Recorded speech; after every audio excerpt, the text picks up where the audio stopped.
Hello,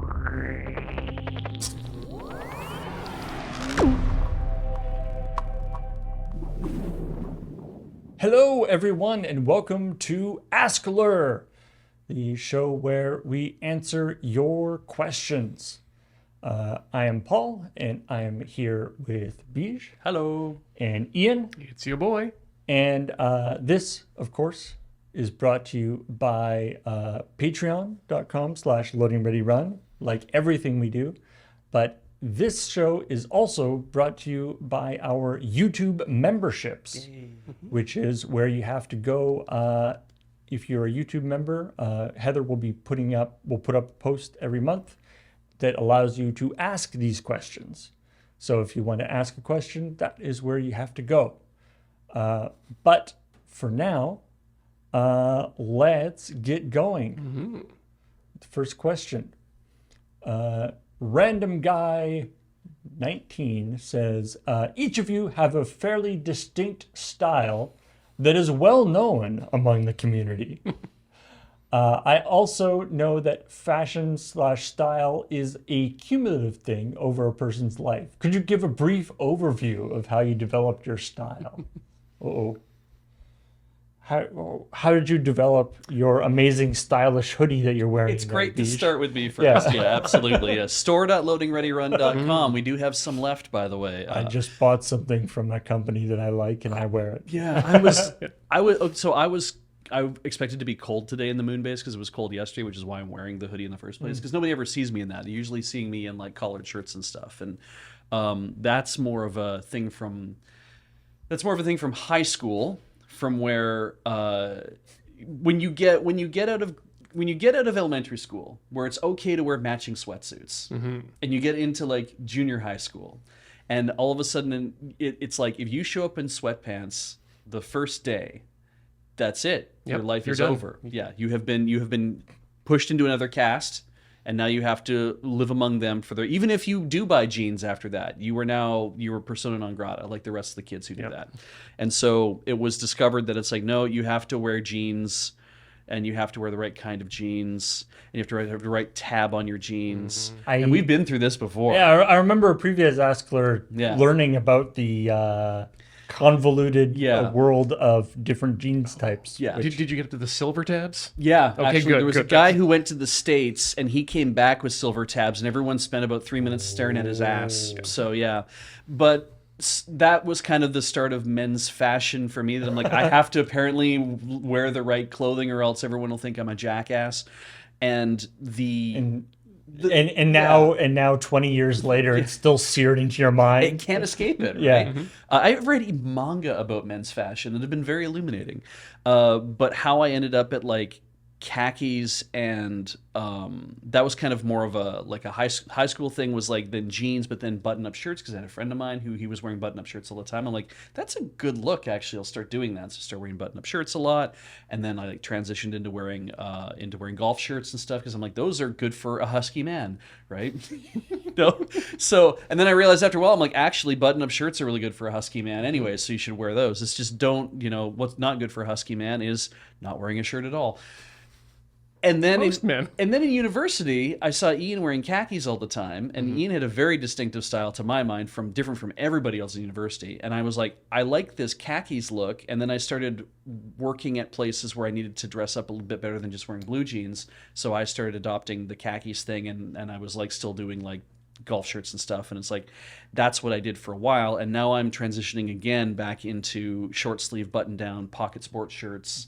I was looking at doing like Cuban collars and like other things like that, let's play with the overall ornamentation of a man's shirt.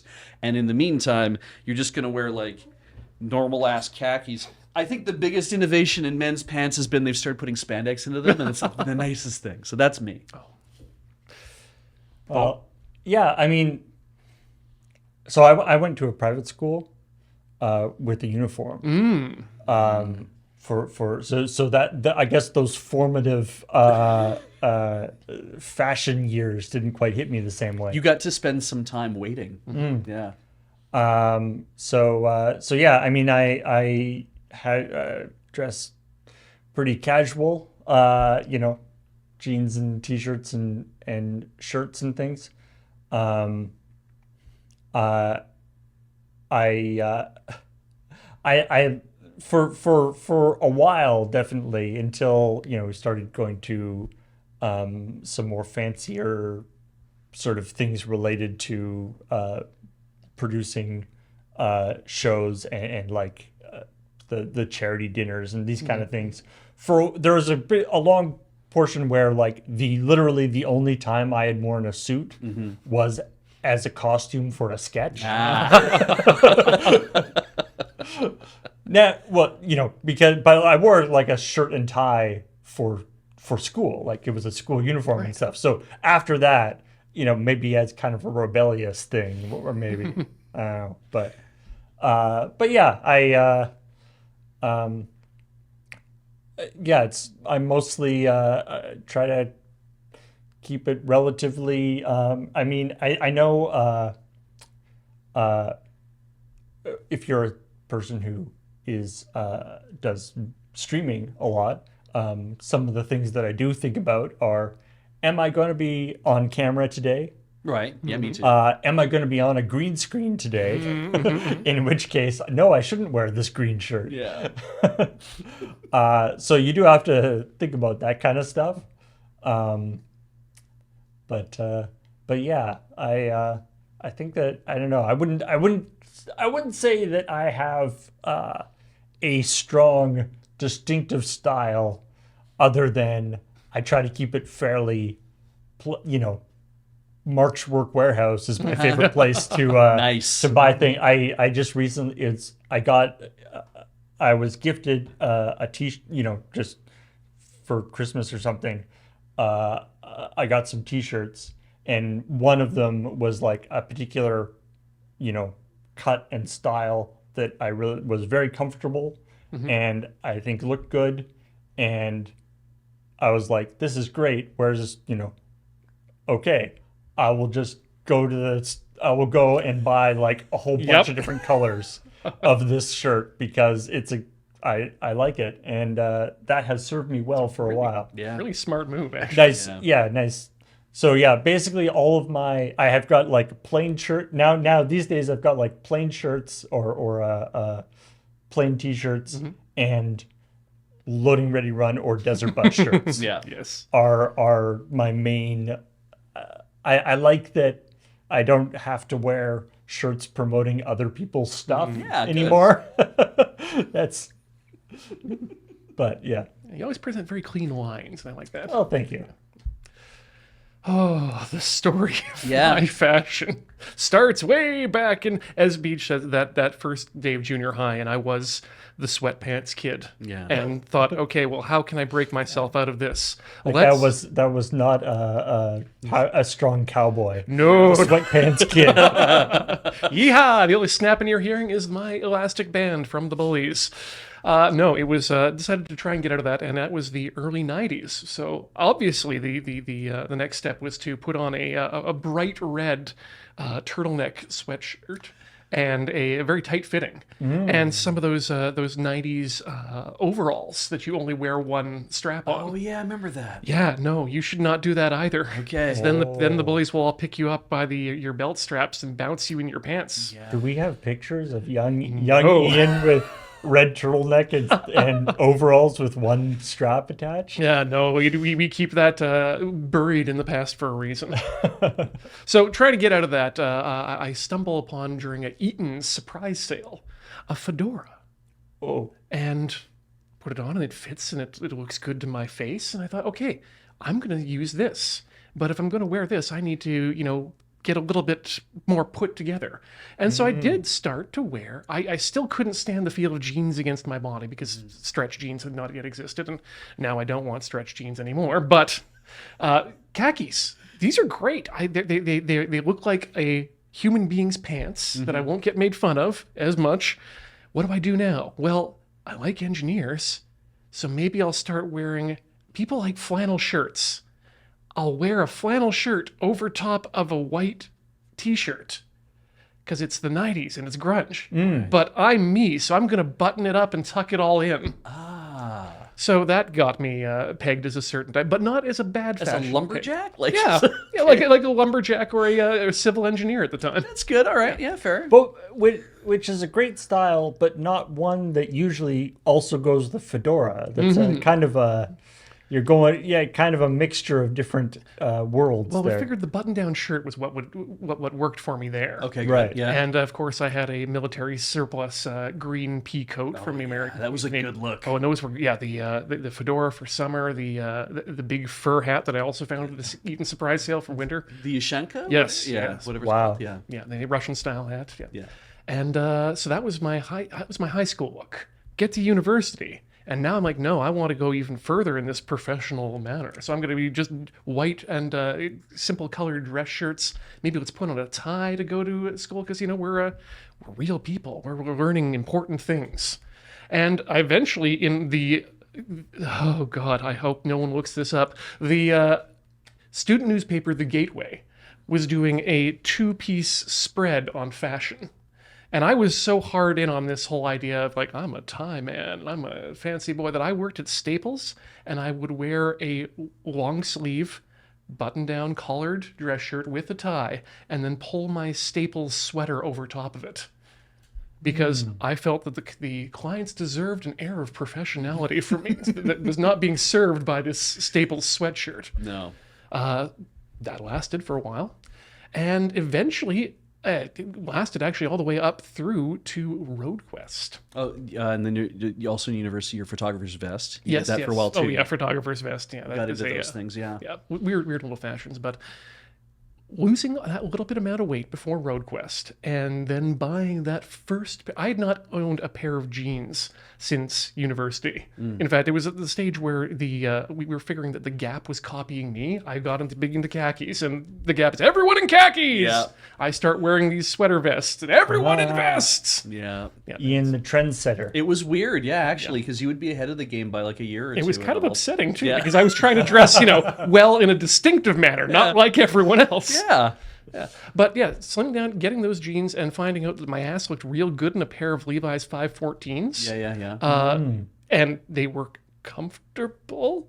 And so, yeah, I've kind of transitioned into this weird semi button down, but semi casual look that I think is working out now. Isn't it great when you find the code of Levi's that you know fits you perfectly? Because I like ping pong between like 505s, 510s, 515s. We tried 535s and it looked terrible. And it was just like eventually you end up in the 501, 505 realm. And I'm kind of like, actually, those look just fine on me. So I kept wearing those.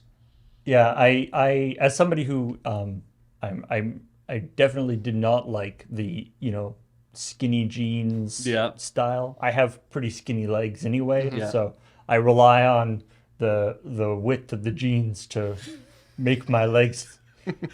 I don't like being backlit, is what I'm saying. Okay. And you realize that my legs are not actually occupying most of the jeans.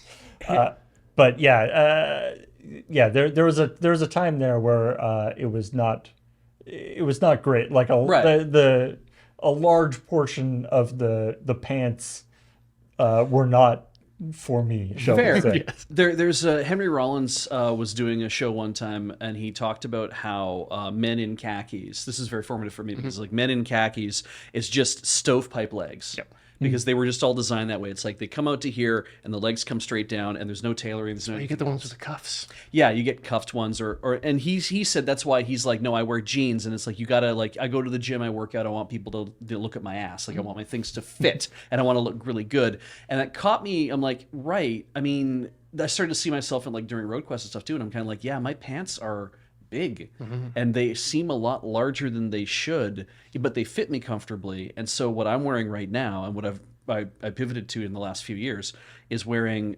Docker's Ultimate Chinos or Ultimate Khakis, whichever they're called. Ultimate. Slim fit. And I'm like, I'm not a slim man, but the tailoring in the leg and the tailoring around my butt and my hips, I'm like, okay, well, I'll wear a 38. I'm a 41-inch waist, but you know how vanity sizing is. I'll wear a 38-30 or wear a 36-32, and it's perfect. And I look really good. And I'm like, when your clothes fit, you look so much better than if you're like, well, I'll just hide it with a lot of fabric. It's like, don't. Make the clothes fit your body. You'll actually look better. It's the weirdest damn thing. I don't get it, but yeah.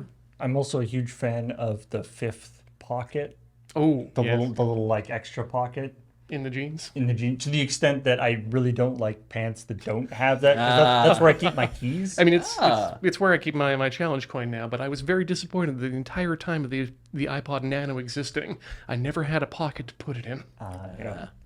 All right. Wow. Apparently we have fashion Opinions? Thoughts? Yeah. Next question. From Soft, who says, for Paul, do you have any interesting facts, happenings, etc. about running tech on so many streams? Well, I mean, it depends. Like it's different for every stream, and that's one of the things that I really like about doing the tech stuff, especially for the streams, is that there's all sorts of sort of unique challenges that come about. Although, to be honest, sorry, the biggest thing that you sort of learn over time is like what things are a tech problem and what things aren't a tech problem, or what things like there's, what things can't be solved or shouldn't be solved by a tech thing. And it's my first instinct to go like, okay, how can I automate this, or how can I make this work in a way that will be, with technology or with something. And sometimes that isn't possible, or sometimes that isn't a good thing. As an example, a recurring issue that we have on streams in Studio C is that if you're playing a board game and you have the overhead shot down on the board, the perspective of the overhead shot versus the front shot that is here is the opposite way around. So if we want the overhead shot to be Analogous? to be like, if you have text on the page on a board and you want it to be the right way around on the overhead shot, it has to be upside down for the players. And if it's or you have to flip the overhead shot, which means that when you go between the wide shot and the overhead shot, the positions of all the players swap spaces, which is also not great for the viewer. And at multiple times when we've set up or changed the scene, the Studio C, people have been like, "Can we fix this?" And it's like, no, this is a fundamental perspective issue. Unless we're prepared to have everything on the set mirrored and have everyone, make sure that they wear either things with no logos or with mirrored logos. Nobody get any distinguishing marks on their faces.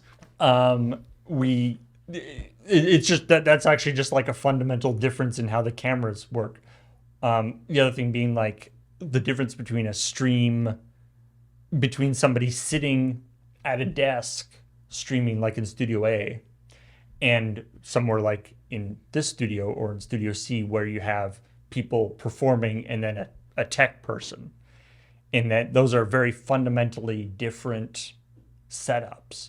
And like, yeah, you can have like, we've done things where you can have the tech person sort of come out from behind the desk and come onto this stage, but it's very awkward. And they have to keep sort of running away and coming back. Yeah. And it's like a fundamentally different way of setting up your stream. You need your cameras to be different because it's not a really close camera, it's a longer camera for getting people performing. You need the actual interface on the streaming computer is entirely different if you're the one who's playing the game and also controlling it, or if you're a tech person controlling a separate thing. So it's like and so we've often, again, thought about like, hey, can we make it so that Studio C could be used for both, Multiplayer games. multiplayer games, Right. and also AFK and stuff. We both types of streams. Right. And it's like, no, unless we just have another whole streaming computer in Studio C. Because again, fundamentally, being at the computer versus there, you're reversing everything. It's changing stuff. So it's sort of been an interesting learning process to see about what kinds of stuff can be fixed and what kind of stuff is like, no, this is actually just like the physical constraints of what you're doing. Right.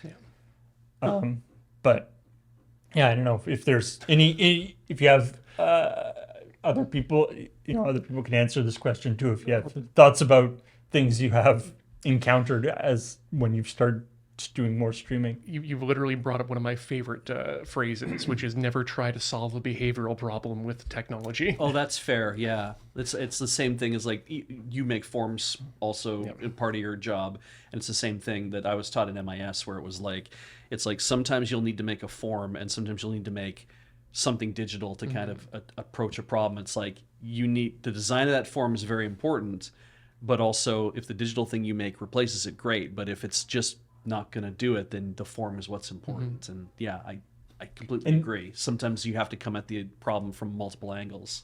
And the other thing that, of course, that complicates everything we do here at the office is that, we are sort of a streaming collective, however you want to call it. Yeah. And so, if you're at home as a streamer and you want to make a change to your streaming setup or be like, hey, I'm going to do it this way or I'm going to change this, you just do that. Whereas here, we want to make sure that, I'm not always around.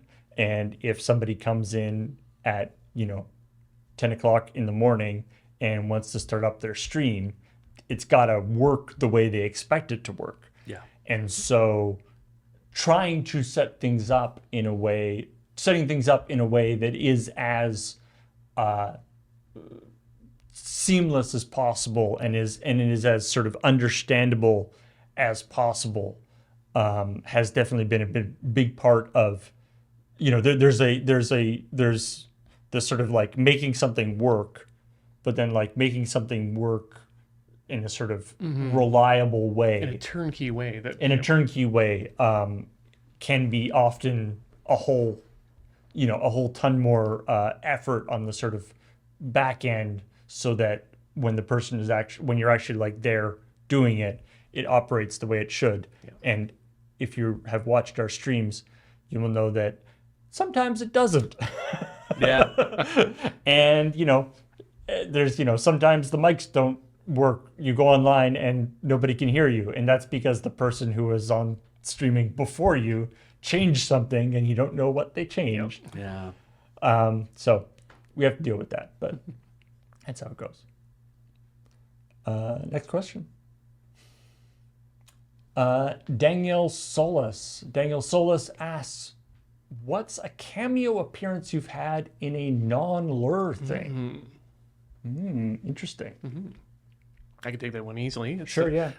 Actually, just after I returned back from Japan, there was a phenomenon in Edmonton known as alley burgers, where restaurants and famous chefs in the area were doing ghost kitchen type activities, doing a separate restaurant out their back door in the alleys, just selling burgers. You'd get a notification on Twitter saying, hey, alley burgers tonight, and you'd go line up in the alley and pay your $5 to get a coin, and you'd get this super fancy burger that wasn't on a menu anywhere. Yeah. Out of the back of a door. And it was like all sorts of different restaurants would do it and stuff. Yeah, they started, I think there were 3 or 4 by the time they ended up finishing and we moved. But it's a super neat idea. Yeah. But Lonely Planet ended up doing a little small story on this and ended up interviewing me for one of these and my impressions of the burger. And so, yeah, I had to sign a release waiver and everything. So I guess technically that's a cameo. Local burger enjoyer. Enthusiast. Ian Horner. Local alley denizen. Yeah, you get to see me in my fedora and green coat. Yeah. They're like, I don't know, I was just in this alley and they started giving me burgers. So I had $5, so I said, what's going on in here? And I've never even heard of aioli. I have nothing. I don't think I've ever been in anything cameo-wise with somebody else, or if I have, it clearly did not make enough of an impact. I've been when we were on The Escapist, Graham and I were briefly in a bit for Doomsday Arcade, which was another show on The Escapist. That the guys are based in Australia, so they just got us to like film, against the background or whatever. And I think we like threatened them or something.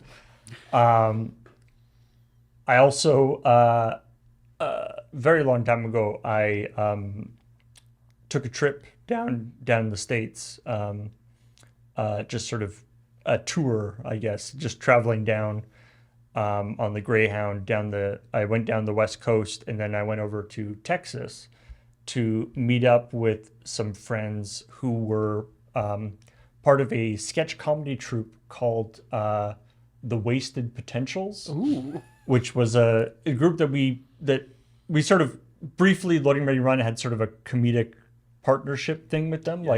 We featured their latest video on our homepage, and they featured our sketches and stuff. They were a like a university-based group. So like it sort of happens with those. Like once people graduate, they sort of go off in different sites. But anyway. So I traveled, and they're based in Texas, in Lubbock, Texas. And so I ended up ended my travels. I went over there just to meet up with them and say hi and hang out for a little while. They met me at the bus stop with just like a sign that said "The Canadian." Ooh, that's dangerous in Texas. And so I think I had a cameo in like one or two of their videos, just because they're like, as we would do. Yeah. They're like, hey, you're here. You should be in this. Yeah, exactly. Why not use you while you're here? Yeah. I don't even really. I'm sure. Who knows if they're actually available online anywhere? But still. But yeah, that was a fun thing to do. But yeah, I think that's really. I mean, obviously, like in people's like podcasts and stuff, but that's not. It's not cameo as such. Next question.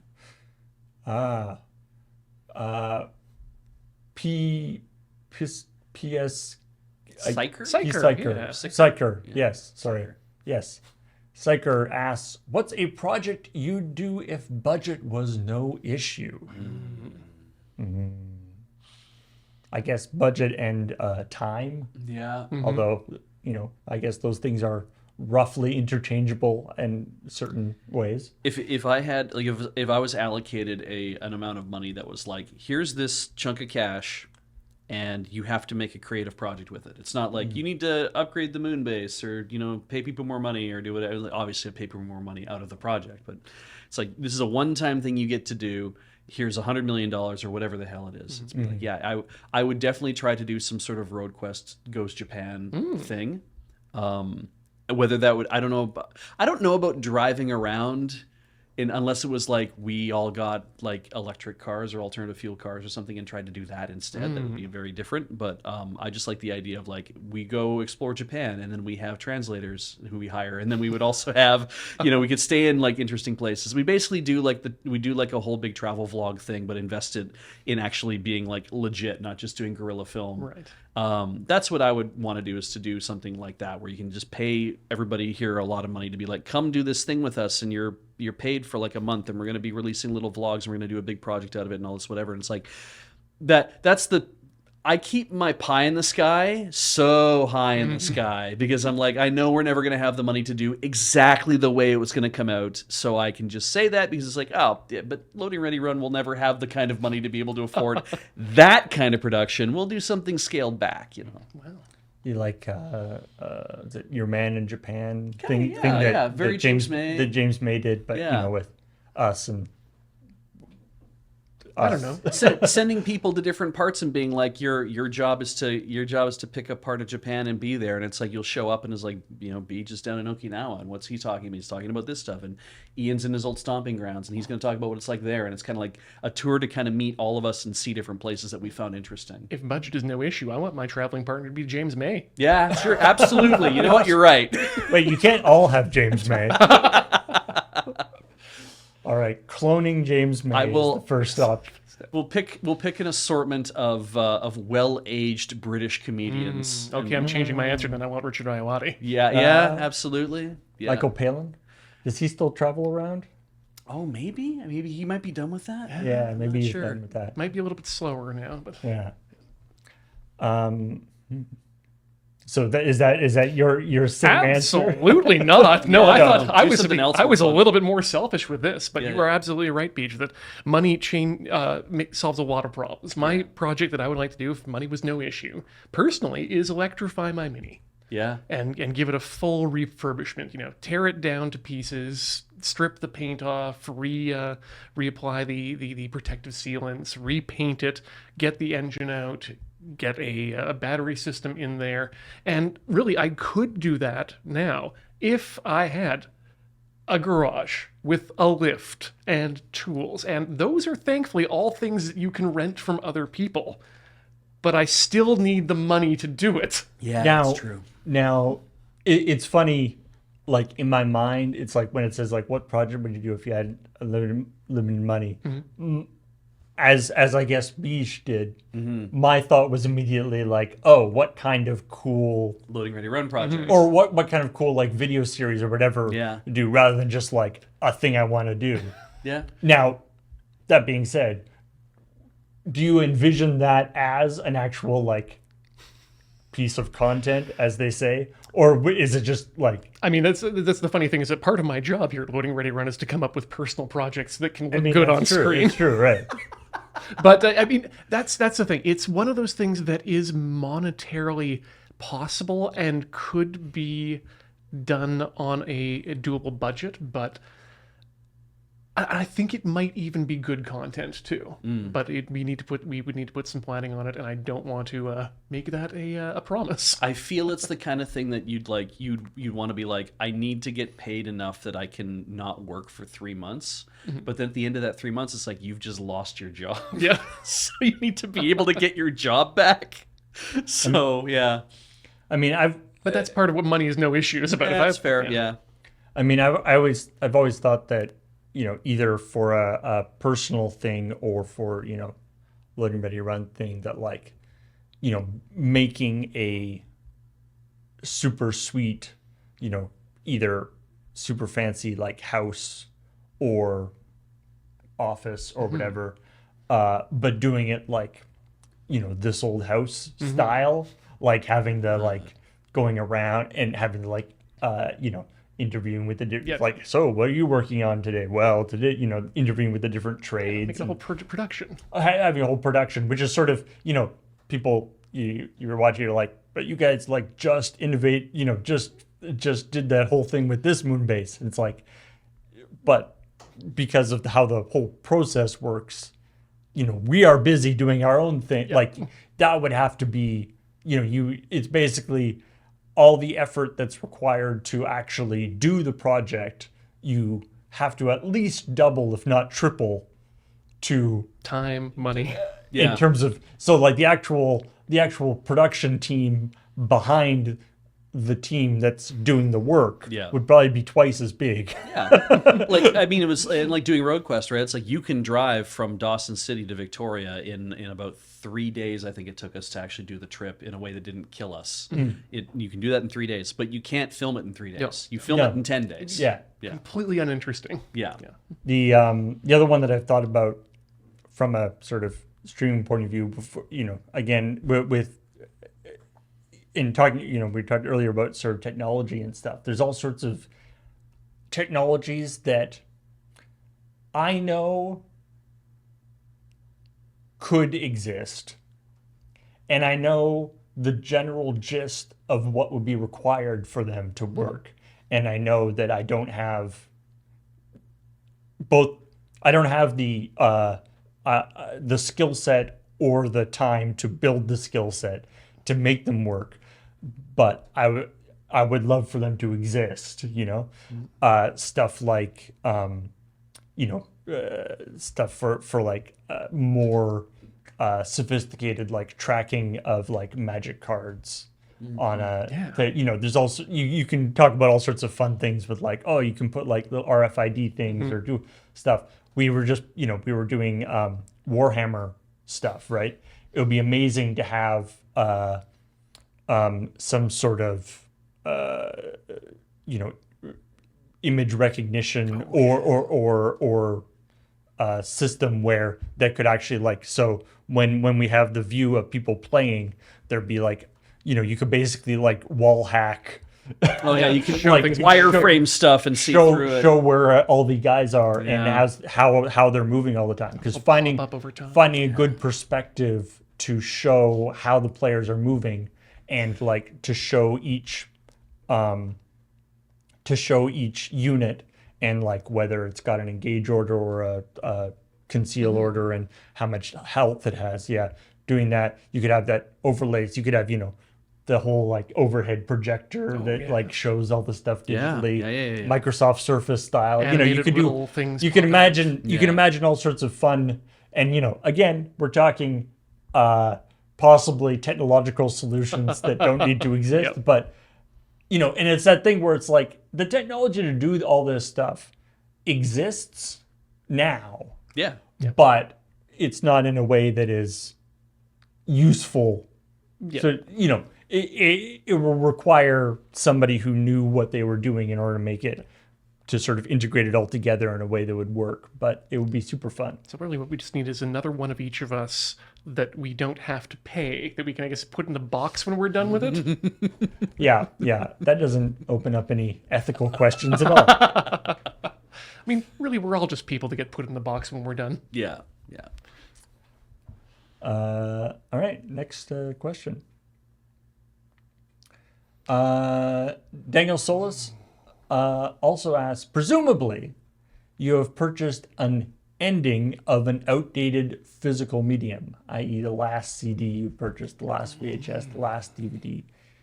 Any interesting endings in your collection? And endlings. Endlings. Endlings. As a I guess, yeah, Oh, I see, it is a endling. name for it. Yeah. I like the I haven't name. heard that name before. Yeah, I like that's that. nifty. I'd like either you to go first. Well, no, you know what? I'll finish my thought here. Sure. I don't believe in endlings. I think it's a nice physical artifact of something. Yeah. But we live in a world where so much of our media is digitally based that if it just isn't available for purchase on physical media or isn't available to be played on the original console, that doesn't matter. It's still out there to be accessible and to be consumed. It's just if you want that physical piece to hang on to say I have this, then that's a thing. Like philosophically, yeah, the idea that it's like, well, there's this thing right now about like, hey, go get the Blu-rays. Like, it's like, you know, because they're pulling shit off of all the streaming services. So you should have just got the Blu-rays. And it's like, yeah. I could, or I could just get YouTube.dl. Yeah, exactly. I could just do that instead. We know there's a lot of you out there downloading our stuff and archiving it, which is definitely your prerogative. So just don't sell it. But anyway, as far as an endling goes for me, because I think the last CD I purchased, the absolute last, was Bare Naked Ladies All in Good Time. It's the last it's not their last album I've purchased, but it was the last CD I purchased of theirs. It was like, I'm going to keep buying their CDs forever, even though I'm not going to buy any more CDs from anybody else after a certain point. And I was just like, you know, actually, when their next album came out, I'm like, I'm going to buy it digitally and see how it goes. I'm like, I like this way better. I don't have to cut it. I don't have to do anything else to it. Or rip it and burn it and whatever. Let's, rip, mix, burn. Last VHS, I don't remember. I threw out all my VHSs. Even like the Nintendo ones that are really hard to get, I just threw them all away because I'm like, I don't need any of these anymore and they don't matter. And I got rid of a copy of Warriors of the Wind. Oh my gosh. That I got from a video store. It's just that's the terrible English dub of Nausicaa, the Valley of the Wind. I should have kept it. I didn't. And like my last DVD was probably an anime DVD of some sort that's on my shelf, and I'm just like, yeah. It's been so long since I bought any physical media that I'm like, I don't really think about those things anymore, and I don't even it doesn't bother me. So I'm not really like, if I had to go back into like DVDs, it'd be like the last one I bought was a Sailor Moon DVD, maybe. I don't remember. To that end, I mean, I think I bought the last vinyl I bought was in 1984, and then again in 2021.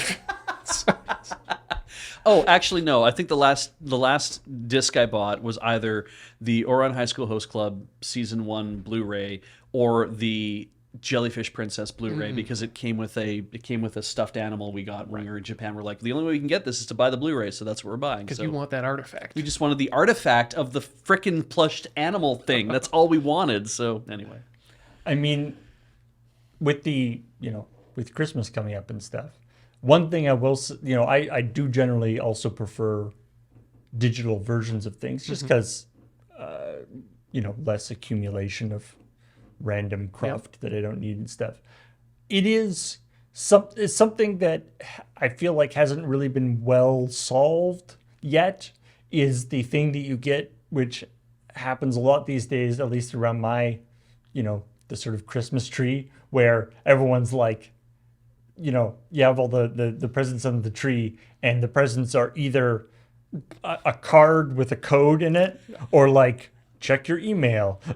yeah. Neither of them shake very well. Yeah, which is just not that good a feeling. No, it's not that fun. It's not quite as nice. But then again, you are then stuck with the thing. So it's I feel like it's not an insurmountable problem. The card that's like got a gift card in it, and then you say, oh, it's a gift card or whatever, and there's like, it literally has a thing saying, use this to buy that thing that's on your list that you said you wanted that I can't find anywhere. And it's like, it's a prescriptive gift card. Yeah. I've been told what I'm supposed to spend it on. Yeah.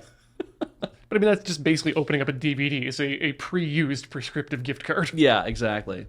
I mean, that's the gripe about, as people living in Canada, often you do get into situations where it's like, or not even in Canada, but sometimes it does come up where like, I wanted to buy my mama a app for her iPad with the in-app purchase, and that's not possible. Oh, you can't actually pay for in-app purchase. You can't gift in-app purchases. interesting. You can buy, so I had to buy the app and then give her an Apple gift card with the suggestion that this is what she uses This it for. actually ran into me as well with someone I was facilitating getting a game console, and they wanted, a person across the border wanted to give them a copy of the game as well, and they couldn't because Sony doesn't allow you to gift games to other accounts. And there's also things with like, sometimes Canadians can't give things to Americans in the same way. I think like Audible gift cards are weird that way. And so, anyway, but in terms of physical stuff though, I say actually right now, promotion for other people, but right now our friends of Desert Bus and other things, the Longest Johns, are doing a Kickstarter for their latest album. Yeah. And as part of that, they're doing a reprinting of not only all their other albums, but the songbooks that they did with their other albums, which are all the songs on the albums with the lyrics, and also like 4-part arrangements. Oh, cool. Okay, that's awesome. And so I'm getting like the full, because the songbooks are something I actually wanted, and they've been sold out for a really long time. So I'm getting like the full set of like all the albums, they're actually not they're actually not doing like a digital version of, or at least they're not on as part of the Kickstarter. I'm sure it'll be available on Spotify or whatever, but they're not doing a physical. They're not doing a thing like, we'll also give you a USB stick where you get all the songs. But I guess the CD serves that purpose, basically. That's actually, we have another philosophical point. If a band sells a USB stick full of MP3s, is that an endling? Can I qualify that as the last album I bought? Because it's a physical thing. Yeah. Even just buying MP3s is kind of an endling in this sense because we're supposed to be all, it's streaming now. Yeah, there's that too, Spotify and Apple Music. Because the actual last album I guess I bought was Khaki King did a collection of almost all of her albums on a single USB stick that looks like a guitar. Yeah, because that's her Very thing. nice. And so I bought that, and then I also bought the digital version of her newest album. And so I have this stick floating around my house. First thing I did, of course, was take everything off of it, and then put it all in my collection, and then send them an email saying, "Hey, the PDF that's on this thing is corrupted. Can you please send me a new PDF?" Nice. And they did, and I opened it, and it was still corrupted. And I wrote them back, and I said, "Have you opened your PDF and seen what it looked like?" And they're like, "What do you mean?" They opened it, and they're like, "Oh." And I'm like, "Yeah." Oh. How many thousands of those sticks have they sent out? Yeah, exactly. I'm like, "Oh, that's no good." But yeah, if you want to classify endlings like that, honestly, it's probably my Nintendo Power pack-in the game atlas Oh, okay. for the original NES, because that's something that's an artifact that is definitely at the end of its life. The idea of player manuals. Yeah, and I still buy physical games. So I'm like, that's not going to go away for me, I think, anytime soon. We should probably do our last question. Yes. What are your favorite and least favorite Christmas songs? Question from WMC Duff. We should definitely do favorite first because I have a lot to say Okay, about so least favorite. Favorite. Do you want me to go first? Sure. Fairy Tale of New York. Okay. It was Fairy Tale. Fairy Tale of New York is obviously way up there. Yeah. I think White Wine in the Sun by Tim Minchin All right. has Yeah. surpassed it, but it's still a very close. For you, yeah. Brad Neely's Prisoner Christmas. Oh, yeah. Prisoner Christmas is Christmas music. It counts. Yeah. Do you want to? So, Well, Ian has a lot of opinions on least favorite. least favorite. So we should let him go you're last. pulling out your phone. Okay, okay. Least favorite. I would probably. I've only heard like about 8 seconds of it, and so I'm just basing this more off of Patton Oswalt's thing to it, and his whole routine that he does describing Christmas shoes. Oh, Jesus, I forgot about Christmas. Yeah, see, right? So I'm just like, yeah, I think maybe, because I'm like, I think it's even just more that style of song that is more of a thing of like, I'm inventing a scenario to emotionally manipulate you, which is what, you know, a lot of music and poems do anyway. But it's like, I don't want to feel sad or maudlin or anything on Christmas. I want to feel like it's happy and joyous and bright, or, you know, or solemn is okay, right? But I'm like, I don't want to feel like I'm so sad that they're having this terrible time with it. It's like, I don't give a shit about that. Christmas is happy for me, and I want it to be happy, so I'm just gonna be. So therefore, your favorite song is Fairy Tale of New York. I love Fairy Tale of New York. It's so like, there's so like kind of this thing in it of like, there's this where, you know, I'm in the drunk tank again. Oh my God, all these things are kind of going badly. But you know what? I've got the spirit. I'm enjoying my time. The boys, the NYPD choir, were, you know, and I know it's all a reflection on shit he did in the past, but I'm like, you're still having a good time. Even if it is a little bit like, but that's also the way like Irish folk music is. It's always a little bit like melancholy. And I'm like, but there's still a lot of life in it. And that's what I love about it. So. I mean, I've been lucky enough in my life that I haven't worked a retail job, so I feel like my my hatred towards Christmas songs is not as fiery maybe as somebody who Fair. has suffered in that very particular way. I've worked a few retail, but never gotten a point where I was like, where I was working over Christmases and stuff. So Proud to say I haven't been Whamageddon this year yet. Hey, good for you. Unless in your head counts. Yeah, I don't think it does. Yeah, I don't know. The other thing I'll say in terms of best, worst Christmas songs and stuff, in my family anyway, Grandma Got Run Over by a Reindeer was like a favorite song. Oh, yeah. And I only like realized like maybe 5 years ago or so that in other places, maybe down in the States or whatever, it's like a vastly overplayed song. But like, I literally never heard it hear here Yeah. on the radio or whatever. It's not a publicly played song. Other than, my mom used to love to play it like at Christmas. Because it's like transgressive or something. Yeah. It's just kind of a fun thing. And I remember mentioning that at some point and people being just like, oh, I hate that song. Because apparently it's like super over. I could definitely see how it could become a very annoying song. Yeah, If absolutely. overplayed. But yeah, I don't know. I don't have any particular like strong negative Christmas emotions. Maybe when you mention songs, I will. Yes. I went down a list here Okay, because I okay. was trying to think which is my least favorite. And we're going to start with Mary's boy child, Jesus Christ, who was born on Christmas Day. And it does that bad thing I don't like in songs, which ends 2 lines with the same phrase. Oh. And man will live forevermore because of Christmas Day. Oh yeah. They ran out of Yeah. Also, I just really don't like the islandy themes to it. Just really kind of weird me out.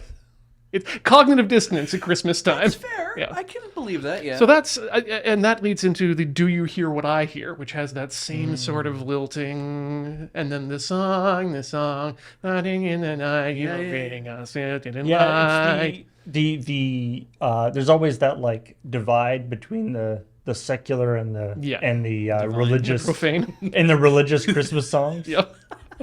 So that brings me down to my 2 favorite, which are both secular. Or my 2 least favorite. And I was going to start with simply having a wonderful Christmas time. yeah. Because that has a lot going on and a lot to say about it, and all of it is wrong. It's all over the place, and it would be catchy if it was one of the 3 songs he's trying to sing there. But yeah, it doesn't work out. But my least favorite Christmas song of all time is Silver Bells. Oh, And really? not because of any of the recorded versions. You give me like a Frank Sinatra Silver Bells or a Burl Ives and a Silver Bells. Yeah. Lots of. Silver. And that's the reason I have such a problem with Silver Bells, is because it is so well known as a song. Yeah. It gets sung a lot by families and churches and people. And unless you have that orchestral backing track, no one waits the full 4 count until the second Silver Bells, and it drives me mad. Silver bells, 1, 2, Silver bells. And I'm like, no. If you've got no music playing though, it's just like a weird gap in the song. Right? So it shouldn't be sung live without accompaniment. Sometimes, yeah. But it always is. Carols are always like a Christmas carol is always something that's like goes from end to end with the lyric. So it's very easy to keep the meter and keep everything going. But yeah, the moment you drop lyrics, you're like, people are like, when do I come in again? And it's like, Because it's yeah, got good rhythm up to that point. it does. It's I mean Christmas songs and carols and sort of hymns in general, obviously on Desert Bus and different things, sing a lot of like shanties and stuff. And what I find really interesting is Christmas songs and carols and hymns kind of fall into that same category where there are songs that are basically designed for a large group of people who aren't necessarily that good at singing. Yes. To be, they tend to be in a fairly narrow range. Yep. And Straight and ahead. and you can, there's obviously incredibly beautiful choral arrangements of these songs, but I there's something that I find very very neat about this sort of, I think people coming together and singing and supporting each other in that way is a really positive thing. And so I tend to be maybe more lenient on those kind of songs than other people might be. But I love that the issue that you have is not at all with the song, but with the people not taking the appropriate it wrong. space. Even if they're all doing it like the way they're all doing it together, so it actually sounds. This is one of the places where I would absolutely love if people would clap on 1 and 3, because at least then they'd realize they need another 1 before they can get to that 3. Yeah, that's fair. Also, people are silver bells. Everyone clap along. Yeah, it's not really like a clappy song. Anyway. I think that'll do it for this somewhat Christmassy episode of AskLRR. Thank you very much for joining us. As before, I am Paul. I've been here with Beej Hello again. and with Ian. Always your boy. These are put online by Heather. James has been on the tech desk. And if you want to support us, over on patreon.com/loadingreadyrun, or you can become a YouTube member, and then you can ask us questions in the future. Check out the posts that put up. Heather will put up a post that tells you who you're going to be asking the questions to. Yeah. And so you can ask, specific questions if you want. Yeah, from all of us here, thank you very much for watching, and we will talk to you later. Thanks.